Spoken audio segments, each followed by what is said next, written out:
Ассаламу алейкум рахматуллахи баракатух. Мынау Иран мен Израильдің ортасында болып жатқан соғыс бұл дінсіздер үшін жүдә бір жақсы үлгі болып қалды. Израильдықтардың көбісі тізе бүгіп, бас иіп, ирандықтардан қазір кешірім сұрап жатыр. Тоқтатыңдар соғысты деп жатыр.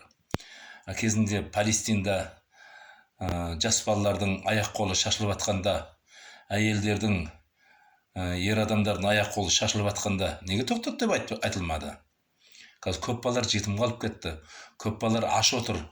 Оларға соншалықты дәрежеде басқа жақтардан тамақ, азық-түлік кіргізбеуге де әрекет қылды израильдықтар.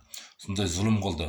Бұндай залым, зұлым елдерді жойып, жер бетінен жоқ қылып жіберу керек. Иран соғысын тоқтатпаса жүдә жақсы болар еді. Ода мына Афганистанда қосылып кетсе мына Иранға, мына Израильді, мынау жұһудтардың жазасын беріп, мұрнынан қанын ағызып, көзін жарқатып, мұсылмандардың кім екенін танытып қою керек бұларға.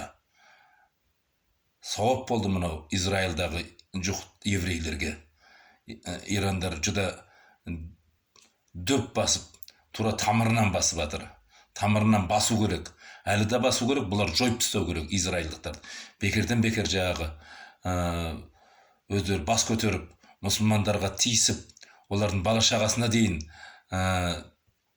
жас нәрестелеріне дейін аяқ қолын шашып, бомба тастап, сондай зұлым қылды ма?